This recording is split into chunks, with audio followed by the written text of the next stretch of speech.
And just to show you, I've been teaching here 10 years, and value investing wasn't always particularly popular. Right now it is. But let me see if I can get this going.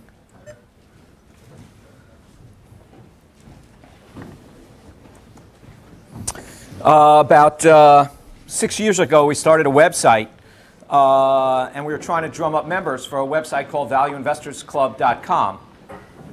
And this is the type of ad we had to take out.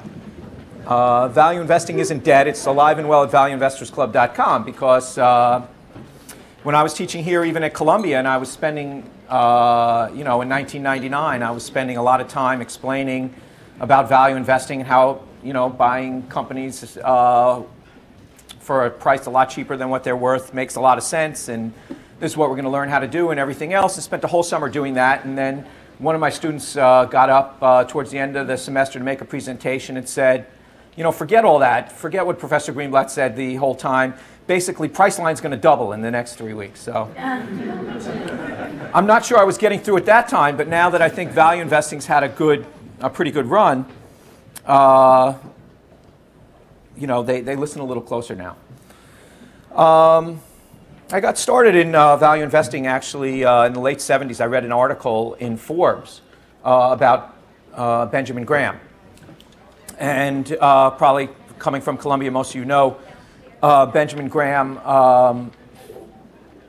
The article was about sort of what I considered sort of a secret formula. What caught my eye was he had a formula that said, gee, if you just buy stocks that meet these particular statistics, you can make a lot of money. And of course, I was a student in college then, and if there was a formula to make a lot of money, that was kind of interesting to me.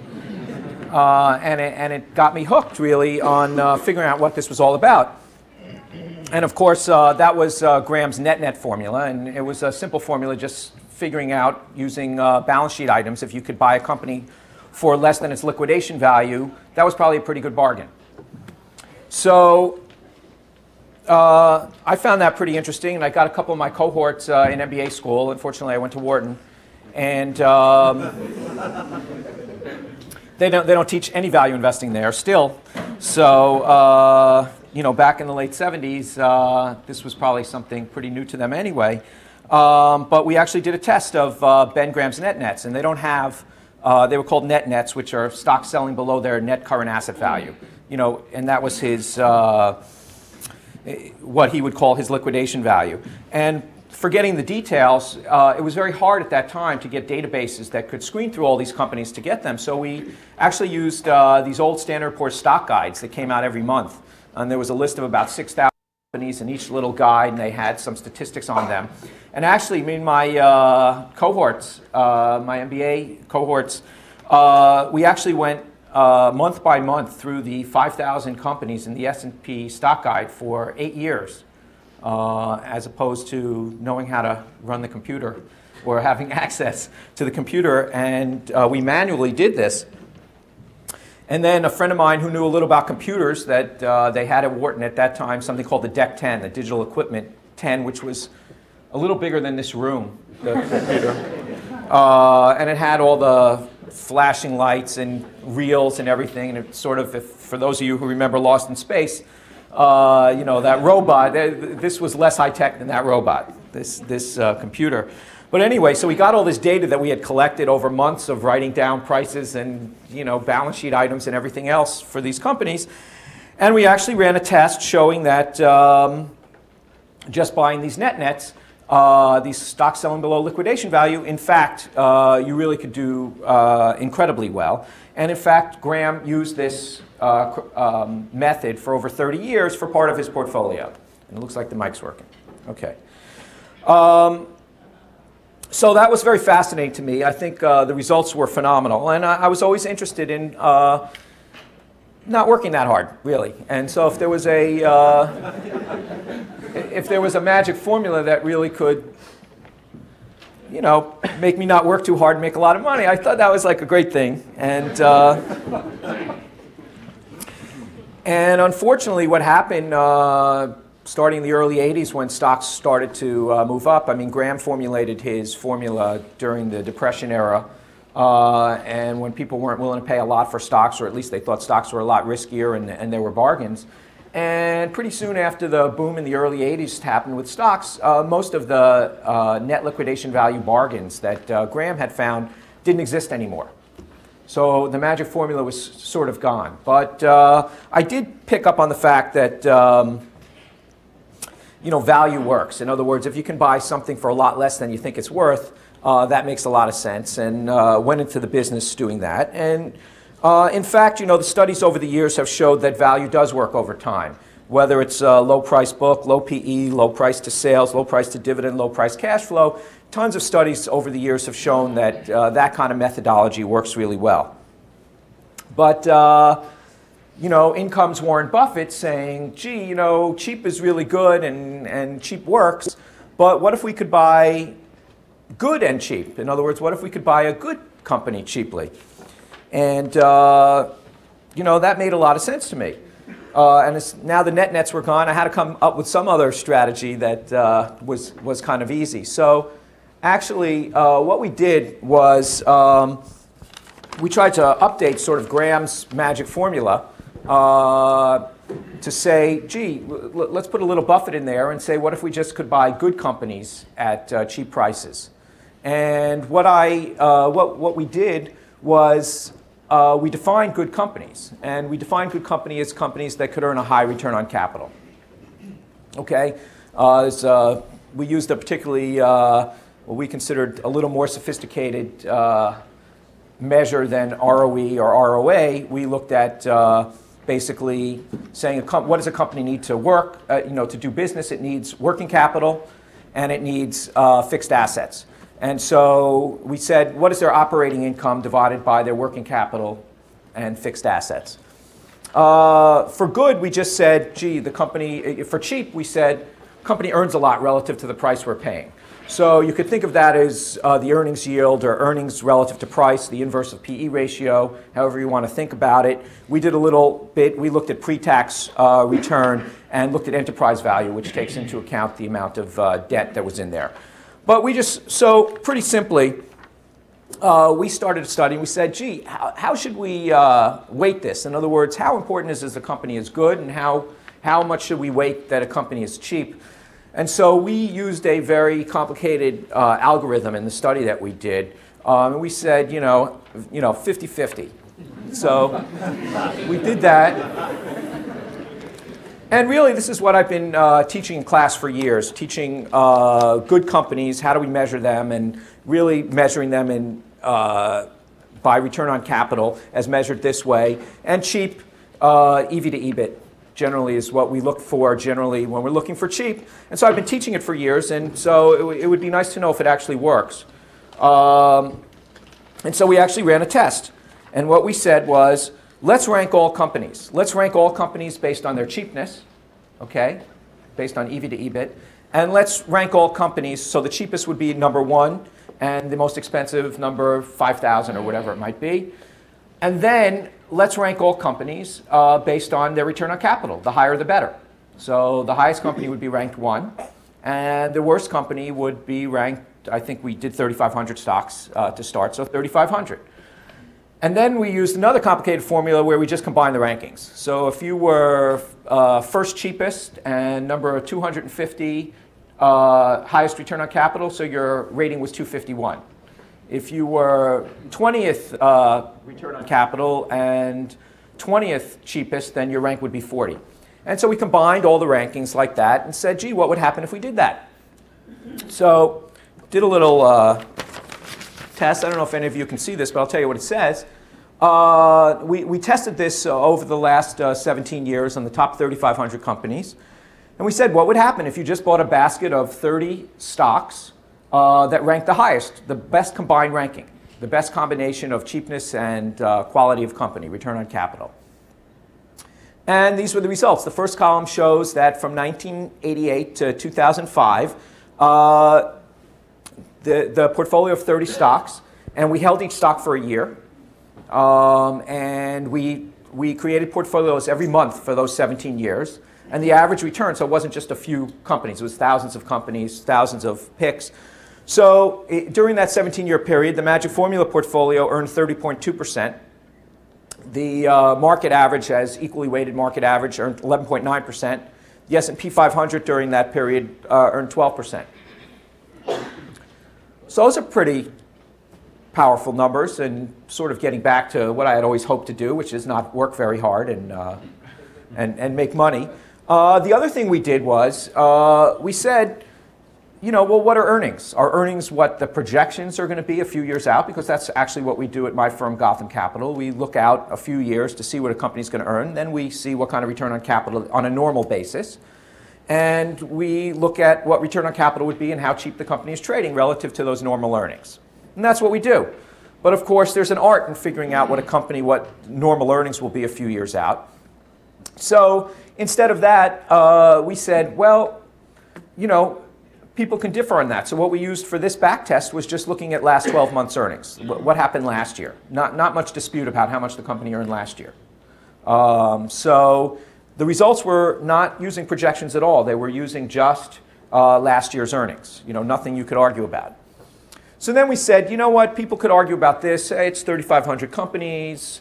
People can push up prices. Maybe you can't really buy them. You're turning over your stocks every year. Maybe there's transaction costs, although I think there's a pretty wide spread. So we said, let's see what would happen if we just looked at the largest 1,000 stocks. We did the same test. And here they also did pretty darn well. These are the 1,000 largest companies. Today that would have market caps over $1 billion, well over $1 billion actually. And the Magic Formula earned 22.8% during the 18 years here, approximately double the market's return. So I think that's pretty powerful. If you can buy large stocks, and you really can't argue about transaction costs or anything like that when you're talking about, very large companies. We did that every month for 18 years, accumulating 30 stock portfolios, holding them for a year, turning them over. It wasn't like a fast turnover thing. We actually tested it if you held the portfolios 2 or 3 years, still worked great, still worked incredibly well. So that's pretty powerful. But then, you could say, well, Graham's bargains disappeared. In other words, when Graham had this formula, then all of a sudden, companies couldn't meet his strict requirements. In this particular case, this was just a ranking formula. In other words, he just took the top 30 companies. But what if, those top 30 companies are sort of aberrational? In other words, what if, some idiot writes a book and explains, how to go do this, and those companies disappear? So we did another test. And we ranked all companies. We took the top 2,500 companies. We broke them into groups of 250 stocks. And with the best combination of the cheapest and the best returns on capital, we put in decile 1, the first decile. Second best, ranked 250, we put in the second. Third best, the third. And this is kind of interesting. The top decile, the top ranked 10%, or 250 stocks, during the this is for 17 years through 2004, earned 17.9%. The worst ranked decile earned 2.5%. But the funny thing is, if the first decile beat the second decile beat the third decile beat the fourth decile, etc. So this is kind of neat stuff, because wouldn't it be nice to know ahead of time when you buy a stock how it's going to do? I thought that was valuable information. So this kind of says probably the criteria we're looking at are probably fairly valuable. And it's not really just 30 stocks that meet these criteria. It's, maybe it's more. Maybe this is a good way to look at stocks. Oh yeah, maybe the market's not that efficient. Because if you can put stocks in groups ahead of time, into 10 different groups, and they work in order just based on past information, no projections, no nothing. Thought that's pretty powerful. Yeah, I'm going to answer questions later, but go ahead. Will the company change group from year to year? Yes, in other words, this was actually putting every month. What we did for the 17 years is we divided the companies into 10 groups and held them for a year. Next month, we divided the companies into 10 groups, held them for a year. So the returns are based on holding the companies, the decile groups, for a year.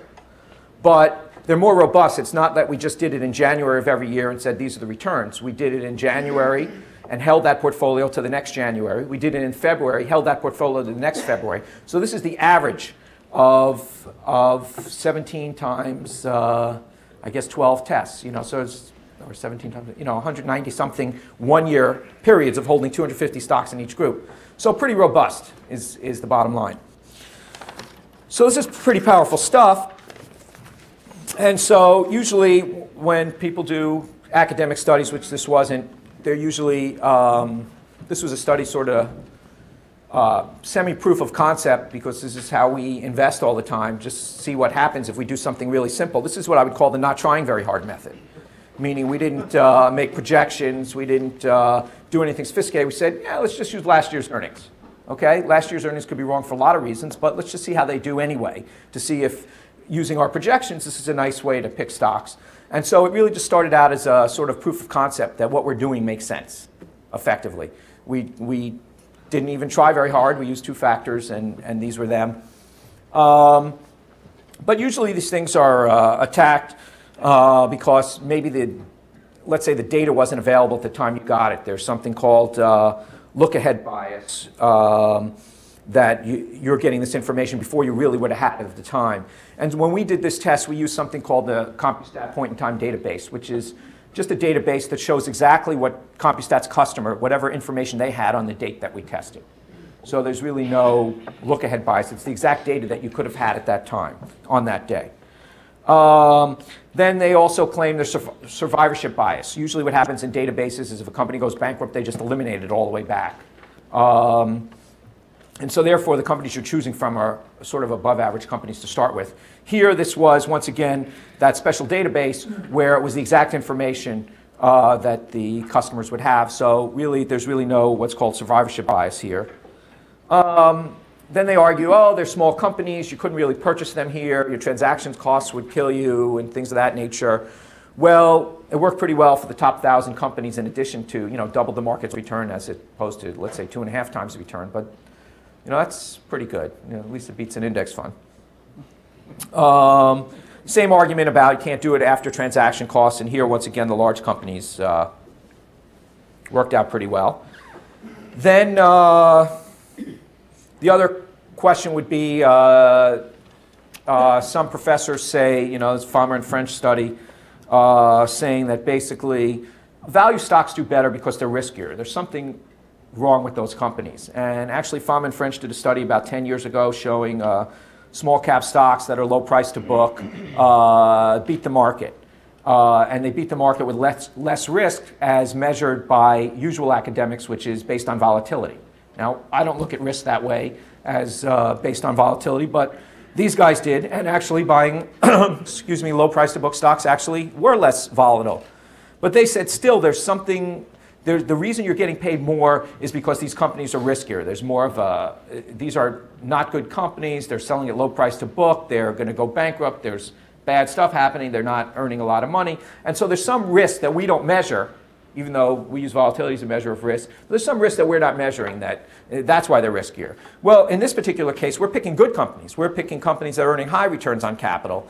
So I think the fact that these companies are riskier, these companies are better, the way I looked at it is, and the way I described in the book is, these are above average companies you're buying at below average prices. Gee, that makes sense. So I don't think these companies in themselves, the nature of the business is riskier. Then people get accused of data mining, meaning you run the computer, you try thousands of different combinations of criteria, and you say, eureka, I found the right criteria. In this case, these two factors, first thing we tested, because this is how we invest.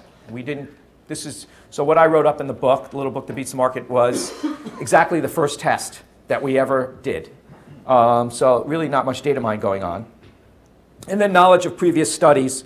People say that, you knew what all the other studies worked and everything else, and it's true that I know that low PE stocks work and value investing works in general. Never had seen anyone test this particular combination of factors.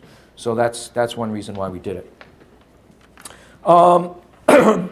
But still, there's a lot of obvious questions, and maybe I'll let you ask some of them, and if you don't ask them, I'll ask them for you. But just to tell you that, Columbia is a special place. Columbia is one of the only schools that has a value investing program. I think to this day, Wharton doesn't teach anything about value investing.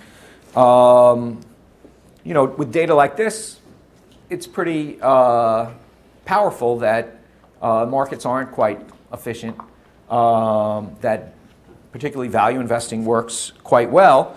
But still, most really smart people, a lot of academics don't still buy this. I was actually reading in an obscure, because I'm an exciting guy, I was reading an obscure quantitative finance journal from Britain, and they were interviewing Paul Samuelson, the Nobel Prize-winning economist who probably wrote most of the textbooks that you used in your first economics class. And they were interviewing him because he wrote one of the seminal papers on the efficient market over 40 years ago, and they were interviewing him on that anniversary, the 40th anniversary. And they said to him, the idea that all relevant information is priced in gives rise to the joke about two economists walking down Wall Street who spot a $100 bill. That's the old story that everyone knows. One says to the other, don't bother picking it up, because if it's a real bill, someone already would have taken it up. So Samuelson's response to this was the questioner asking him, this is the old story and you still believe in an efficient market. He says, by the way, that would be very good advice at an economist convention. But I tell you, at a Rotary Club convention, leave it out, because I think many of them are too dumb to even lace their shoes. So he's not only saying, obviously, that markets are efficient, but that most people are too dumb to realize that they are. Me personally, I'm going to keep bending down and picking up the $100 bills. But I think it teaches a lesson that, if you're willing to do some work, value investing works and it's worth your time. So that's one lesson. I think the other lesson is, if you're ever interviewed by an obscure British quantitative journal, be careful of what you say. But anyway, why don't I take some questions, because there are probably some obvious questions here, because this looks too easy, right? Why don't you look at it on an after-tax basis? Like another cost to the business. Well, we look at it at a pre-tax, pre-interest basis, because to put all companies on the same scale, there are different tax rates. In other words, when I look at a company, I want to know, what are the assets necessary to generate the profits, and what were those profits? People have different, companies have different tax rates, and this puts all companies at an equal level. As an equity holder, you're getting an after-tax return. Right. Well, that's one thing you could look at. But if you want to look at as an acquirer, you would generally look at the business on a pre-tax basis. And so this was one simple way to equate companies of that nature. Also, if you include taxes, then you have to look at interest. People have different interest rates, different debt structures. And this puts everything on a pre-tax, it doesn't matter how that you financed your firm. This puts everyone on an equal footing. So it's just a simpler way to compare companies with all different tax rates and all different leverage ratios. With all the horsepower devoted to quantitative investing, why do you think an anomaly this huge hasn't been identified and squeezed out of the market? That's a great question. I think the answer really is that the great thing about this magic formula is that it's not that great. It doesn't always work. There actually, during the 17 years, even though if you look over 17 or 18 years, the returns are pretty phenomenal. This is pretty obvious. It works very well. But there are 1, 2, and even sometimes 3-year periods where this doesn't work. I told 2 stories in the book. One about a guy who wrote another book testing, 40 different formulas over the last 40 years, what would work. And that was really a data mining experiment, but, which criteria would work. And so this guy writes a book, and it was a great book, and starts a mutual fund based on the best, sort of the winning combination of factors that he used. And what was interesting is that during the first 3 years that he ran it, the formula did really badly. And the mutual fund didn't attract many investors, and actually the guy who did the study, the guy who wrote the book, actually sort of gave up and sold his mutual fund company. And of course, what happened over the next 6 years was that the mutual fund, following the same exact quantitative criteria that had been used when it wasn't doing well, blew the doors out, and since inception it's done incredibly well. I also had the privilege of backing a friend of mine into business a little over 10 years ago, and he was the smartest guy I know. I knew on Wall Street. Actually was one of my co-authors of the study we did on the Ben Graham stuff originally, and so I'd known him for a long time. I knew he was the smartest guy I knew, and so I thought this was a no-brainer. I'm going to back him into business. And he set up a business running institutional money. And during his first 3.5 years, he did terribly. This was in the late 90s. People weren't interested in value. There were a lot of crazy stuff going on in the market. And I remember having a lunch with him, and he said, look, what I'm doing makes a lot of sense to me, and I'm going to keep doing it. And I agreed with him. And I said, no, you got to keep doing it. Everything you're doing makes sense. It's very smart. Unfortunately, none of his clients agreed with him. They thought he was an idiot, and they pulled out almost all of his money, but he managed to hang on. Today, 6 years later, he's running $20 billion. Since inception, he's in the top 1%, even the high end of 1% of large institutional managers, just following the same study. So the point is, it works, but it doesn't always work. It's hard to do. And even if you're a professional investment manager and you believe it works, and you don't do well for a couple of years, your clients usually walk out the door. So in practice, it's actually very hard to do, and most people end up trying to do well over the short term. And this is a very lumpy way to make good money. So the important thing, and I spend a lot of time in the book explaining this to people. Hopefully my class gets me every week, and I sort of bang it into their head, after a semester. But if you're reading a book, the bottom line is I just say what you have to believe is what you're doing makes sense. And that's why I really put it in terms of buying above average companies at below average prices. I give a promise to my students every semester. I say, if you do good work and you can value a company well, in other words, and your analysis is correct, the market will usually agree with you, but sometimes it can take 2 or 3 years. Mr. Market's pretty crazy in the short term, but over 2 or 3 years, usually, if you get your analysis right, the market will agree with you. And that's sort of the perspective that I have them walking out with, and that was sort of what I tried to convey in the book. Can you go back a slide just to see the time sequence, how lumpy it is? Well, this is, I'm going the wrong way, aren't I? I actually set up a website called magicformulainvesting.com, and it does all this stuff for you. Because when I finished writing the book, I really wrote it so that my kids could understand it, at least the ones already in 6th grade. I had written another book about 10 years ago, and I thought I had made it so accessible and easy for everyone to do, but I hadn't started teaching MBAs yet, and then realized that, gee, I sort of wrote this book on an MBA level, and I didn't realize that until I started teaching MBAs. So this book, I went the opposite direction, and I tried to explain all this that I'm telling you in terms that my kids could understand, and I tested it out on them and nephews and nieces and everybody else, and even my wife, which is probably a tougher sell, and she understood that. So that was the goal of this book, and so to make it even easier for everyone, I just set up a website, magicformulainvesting.com, and it actually will give you a list. You put in the market cap size and that you're interested in, it'll give you a list of top ranked companies at that time. Let me go. All right. So on a calendar basis, this particular top 30 stocks, this one would stand out. Even though the market was down 22%, this thing was down 25% in 2002. Not too many professional managers can take the heat of doing that. Not just underperforming, but doing well. But on average, it did earn 22.8%. It did it.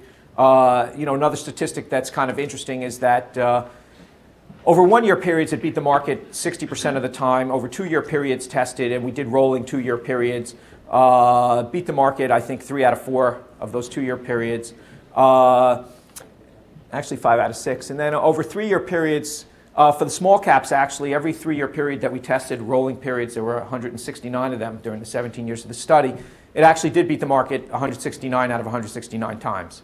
So that's pretty good. On the large caps, it beat it over 90% of the time. Yes? Does the inverse work on the short side? Like if you just flip this around and short, you know, All right, so in other words, take decile 1 and buy it and short decile 10, yeah, I mean, and then you got a smooth sailing. Well, you know, there's a lot of hedge fund managers out there that have a long-short strategy, depending on what it is. And, you know, if you're doing valuation shorting as opposed to special situation shorting, which would be, oh, the company's going to run out of money or it's going to go bankrupt or something like that. But if you're just doing valuation shorting, that's sort of the, you know, market neutral, let's say, investing. It's sort of, I call that sort of I got it, I ain't got it strategy, which means it works great for 5 or 6 years and then it blows up on you. You know, like look at 1999 or 98, where companies that earn no money and have no future, you know, are trading, you know, hugely well, and then companies that are earning a lot of money with great solid businesses, no one wants to own them. That happens every once in a while. If you did this, you'd increase volatility significantly. If you bought decile 1 and shorted decile 10, it looks like you can make 15% with market neutral. But actually, it's a lot more volatile than just buying the longs. So, and that tends to happen in general, and I think that's a flaw in many long-short strategies. I mean, you can match, you can do it effectively, but it's not such a simple thing. You have to match industries and everything else. Who didn't ask it? You know, in terms of the formula you used, you know, how often did you reset it? Every year, every 3 months when the financials come out, and, you know, did that make a difference? Well, what I said was, you know, we'd pick a group of stocks and hold them for a year based on the formula. But if you held them for 2 or 3 years, they worked great too. I guess that's one way to answer. But we set the formula never changed, but we did the formula, we picked stocks and held them for a year, whether we did a decile or whether we bought the top 30 ranked. Yes? It's clear that your 17-year track record on the magic formula achieved 22%. But what else were you doing at Gotham Capital so that you were able to achieve a 40% return over 20 years? How do we make 40% over 20 years? Yeah, we had to work. That whole thing about not working that hard can get you only so far. You know, I would say, I mean, we didn't do this over that. We used these principles to invest over that time. But there are 2 ways you can get very high rates of return, I think. One is not to run a lot of capital. In other words, we returned our capital several times during the, you know, we returned part of our capital, and then we returned all of our capital over 10 years ago and just ran our own money for part of that period. So that, not running a lot of money, so that you can put your money into your best ideas. And the other is we're very concentrated investors. Generally 5 to 8 positions are generally 80+% of our portfolio. So when we're figuring out what a company's worth, what normalized earnings are a few years out, and that we're buying it cheap and it gets good returns on capital, we are hoping that we're right, because we only own 5 or 8 companies. And you can miss, you know, we've made plenty of mistakes over the years, but on average, majority of the time, we wait till we feel high confidence, and that's how we do that. So I think the only way to achieve those kind of returns is really stay small and concentrated. And so I think that, you know, we're picking the best of the best of the best, and only when we're very certain about them. And we still blow it sometimes, but, you know, on average, it's worked out pretty well. Yes? Does the magic formula work better if you're using forward-looking forecasts with LTM? So if you use like Wall Street consensus? You know, we've done a lot of research beyond the first thing we tried, you know, the not trying very hard method. And I thought this worked really well, and so this is what sort of we were willing to share. You know, it depends whose estimates you're using, I guess, would be the answer. If you're using really bad ones, they don't work. Did you go back 17 years because that's the amount of available data that you had? Yeah, this point-in-time database that CompuStat had only went back that far. That's a good question. That's why we went that far. It would have been nice to go back further, but there's so many data problems when you use other databases and other things.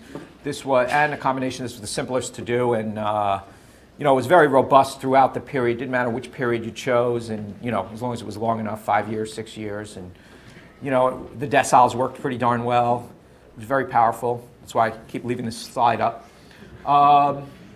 So, we felt pretty confident about it. But no, we didn't go back earlier, and that's because the special database we used, the ones we had confidence in, didn't go back any further. Because you really have one bear market in there that was really specific to a certain group of stocks. I mean, are you at all concerned that if you were in another bear market that might affect, large cap companies other than tech stocks, it might adversely affect the results? Well, tech stocks got hurt, but the S&P 500 halved, since 2000. 2000 to 2003, it halved, so that's kind of a bad bear market. 1990 was kind of a pretty bad bear market. I would say I'm not concerned. I mean, every study that's ever been done, value works. I mean, even simple low PE investing works. It works across every, this was tested not by us, but in every country, or not every country, but 6 or 8 other countries with large stock exchanges back testing with whatever errors there are, but it seemed to work incredibly well, in all the studies that I've read that have been done subsequent to the book. So it seems like buying a good company, if you can get it really cheap, just makes sense to me. I mean, my confidence is not on the back test going forward. My confidence is that what I'm doing makes a lot of sense. It happens to do well in the back test. So it shows how powerful it is, and it shows how powerful it is when I'm just using last year's earnings, stuff everyone has. So I would say we did this as a proof of concept, so I could convince next year's students that, hey, I'm teaching you good stuff. So, yeah. If you went back to the Gotham approach and had a much more concentrated, so it's not a top decile, but it's the top 2%, are returns significantly better or no? The difference between what we do at Gotham and what this simple back test was is that we do not use last year's earnings. What we use is normalized earnings 3 or 4 years out, okay? And that's what you'd really want to use theoretically, okay? Because you can think of all the flaws in using last year's earnings. Could be aberrational for any number of reasons. The stocks that are cheapest are probably the ugliest looking ones, short term. Maybe they won't compare well to last year. So to put this in context this was sort of done as a proof of concept. Look how powerful this is when you're not even trying very hard. And what we do at Gotham is we're using our projections. If we get those right, normalize, and we can't do it for a lot of companies. That's why we run a concentrated. We're lazy, and we can't do it for a lot of companies. So for the companies that we have high confidence in and that we can buy cheap and are getting high returns on capital, we feel very good about them because of studies like this. But that's the way we do it. We're using our normalized earnings. There's the little art in there. But, as Warren Buffett says, sticking to your circle of competence, meaning, only do the stuff that you can kind of do kind of easily or that makes a lot of sense to you. That's not, I tell the students, you're going to take in jobs that maybe you don't have that luxury of just working on companies that you feel high confidence in. Usually I tell them if you can't figure it out, just what do you do when it's very complicated, the future's not very clear? How do you make projections? So I don't know, just throw that out. You probably can't make a good projection if you don't understand the business or know how the industry's doing. Sometimes if you're an investment banker, you still have to try to figure it out. Just doesn't mean your answer is very good. Yeah. So after you've run a slew of companies through the magic formula and you have a reverse third, what gets you to high confidence? Is it more qualitative analysis, or does it come down to how do you feel about management and strategies? Oh, you mean if I'm picking and choosing from that group? To get to the 5 to 8 companies. Right. I don't necessarily pick from that group. I pick from a group of companies that I can make projections on. This may be a good idea generator, and we would look at this list to generate ideas, and they're actually, through happenstance or other, we own a number of companies that rank very, very highly, according to the magic formula. But not to confuse the two, okay? My other book 10 years ago was a book about value and special situation investing, which is how to find cheap companies going through extraordinary changes, spin-offs or recapitalizations or restructurings or, stuff any kindergartner could figure out. No, basically, but I did write it thinking that, everyone will read this stuff, and I don't know what I was thinking. Bottom line is when something's complicated or confusing or whatever, it's obviously a pretty interesting place to go look. And if you can do your valuation work, then you use your value investing skills. Try to figure out what a company's worth and pay a lot less. But if you look in places, in these little nooks and crannies that are complicated that other people aren't looking at, you have a better chance of finding these bargains. And so that's what that was about. So part of what we do at Gotham Capital is that kind of investing, sort of sleuthing around, finding these things that are so easy that if anyone else had done the work, they would have thought it was cheap too. But they didn't. We did. We read through the 400-page prospectus and figured out some stuff.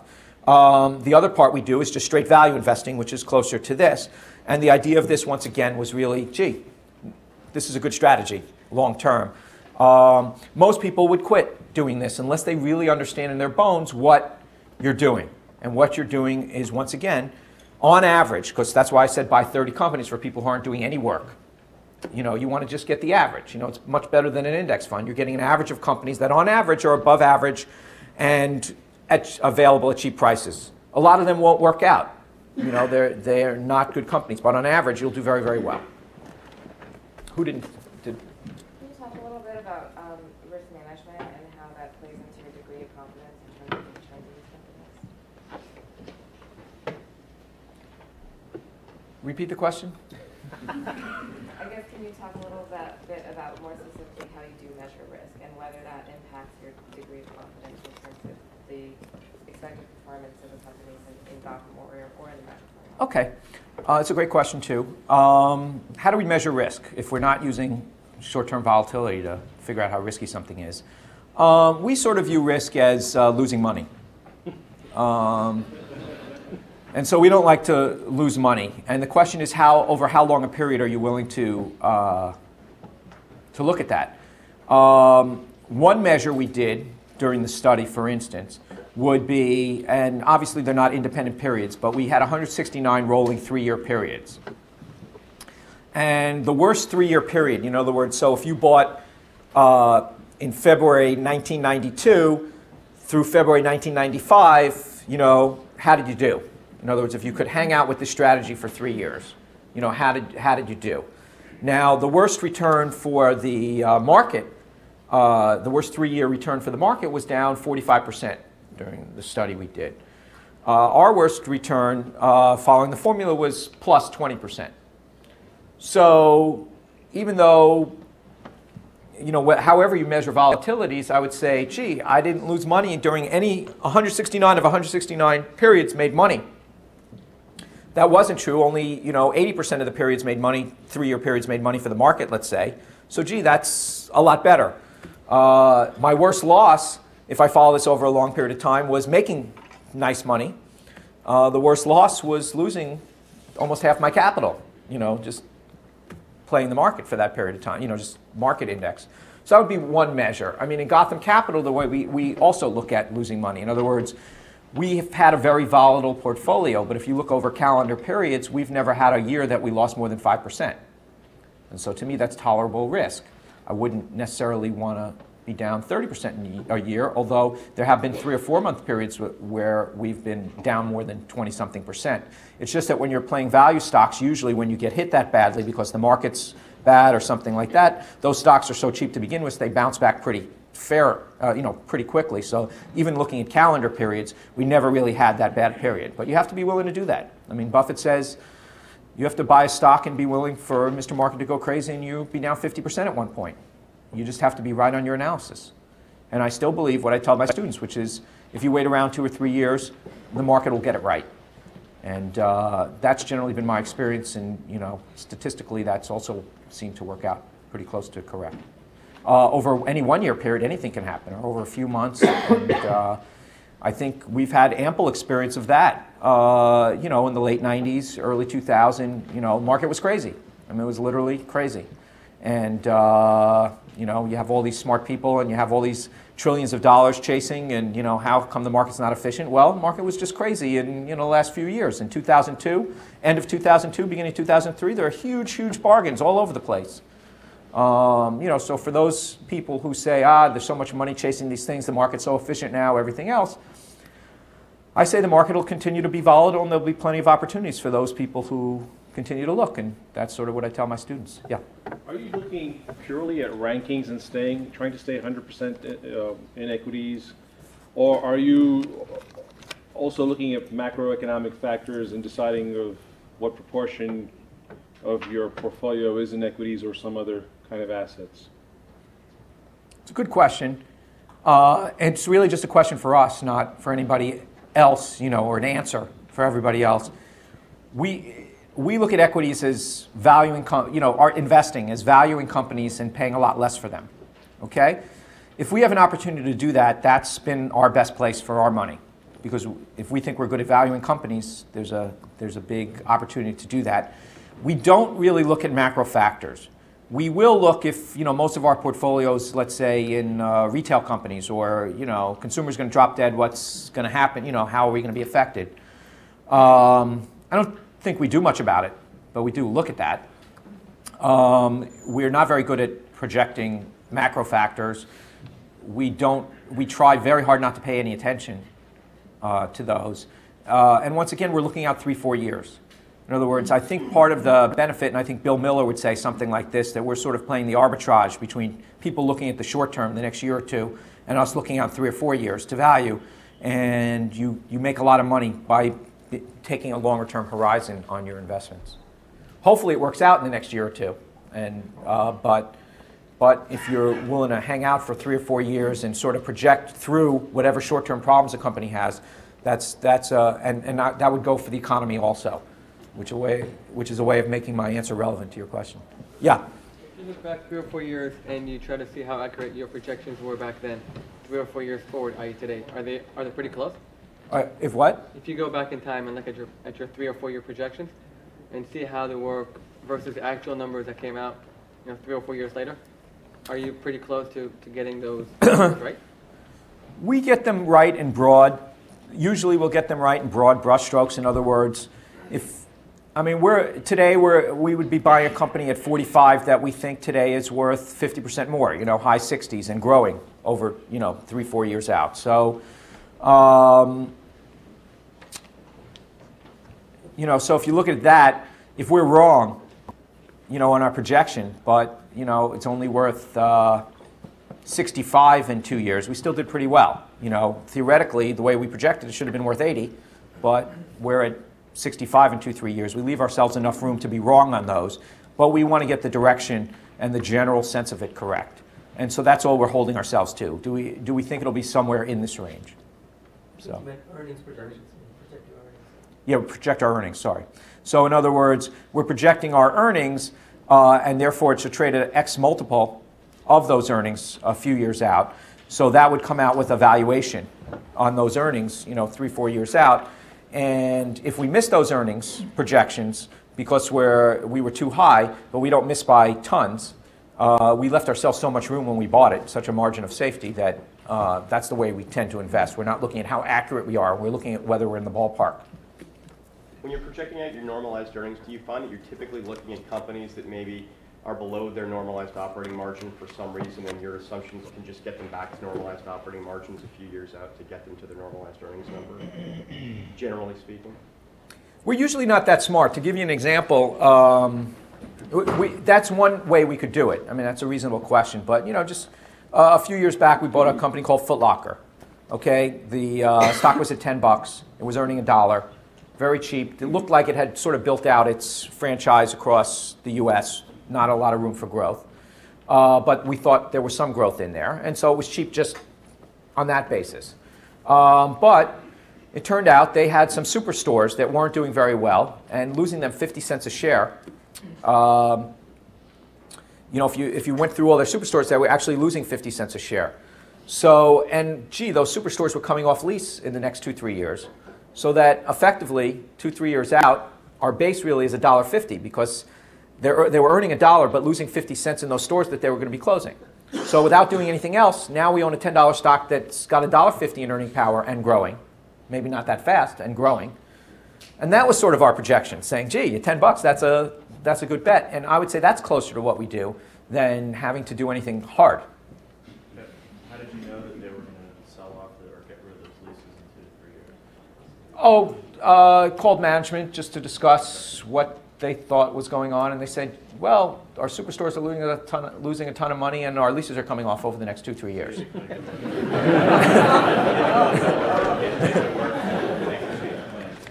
Oh, they could change plans, but they're not going to be stupid. So in other words, they could either turn those stores around, but they're coming off lease. So you have a free choice to get out. Obviously, we also made an assessment of management, how they were incented, and that they were rational human beings. And who hasn't? I think I only have time for one or two more. Yeah, actually, I have two questions. First one, when you look at the data, you look at the normalized data, or you just look at snapshot of the current period. That's one. The second one is that when you actually put the money in work following the magic formula, how frequent do you put the money in? For example, the list fluctuates. Every day they have new ones coming and existing ones go out. So how frequent should you adjust the portfolio? And also, what do you do when the company you buy today and it's getting out of the list tomorrow or next week? What do you do with those companies? So Okay, I forgot the first one, but the second one, I'll get back to it. But let me answer the second one, then maybe we can double back. How's that? The answer is we have this Magic Formula Investing website, and it spits out a bunch of companies, and they're always changing. So what do I do? And the answer is that what we did in the study, anyway, was we bought a company when it showed up on the list on the day we tested, and we held it for a year. So that's it. If it falls off the list the next day, we still held it for a year. Like I'm telling you, I didn't write in the book, but holding them for 2 or 3 years also did very, very well. So you don't have to turn it over every year. I just suggested that as a simple thing for people to do that could maximize taxes, because any losses you could take short term and gains long term. What was the first question? Or let someone else ask one more question, and then maybe who didn't ask? Are there any particular sectors in which there's a preponderance of high-rated companies? We haven't studied that closely, but brand name companies would come in there, service companies would come in there, because we're ranking return on capital. So in other words, you don't want big capital-intensive businesses.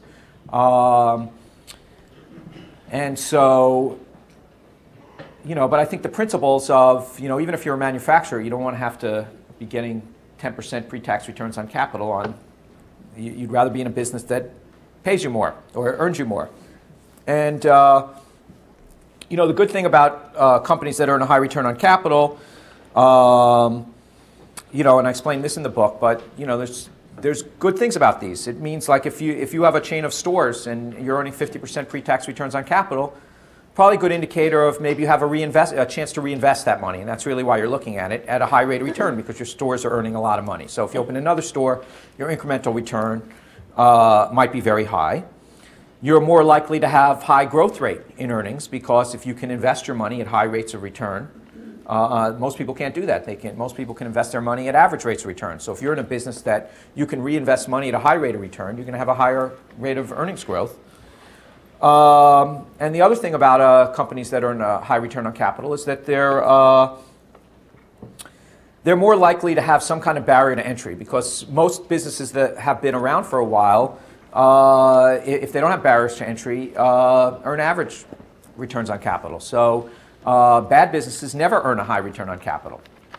So other than, let's say, cyclically peaking companies, companies that earn a high return on capital, on average, if you buy a whole bunch of them, will have some attributes which make their ability to earn above average return on capital good. And the question is, well, don't people attack companies that make high returns on capital, and aren't those always under attack and capital returns coming back? And my answer to that would really be that yes, some companies can maintain it. Some companies that earn high returns on capital are under attack often. But I would suggest that generally the whole expression reversion to the mean the way I look at it is reversion toward the mean. In other words, if you're in a good company, you can be going toward the mean but not hit the mean.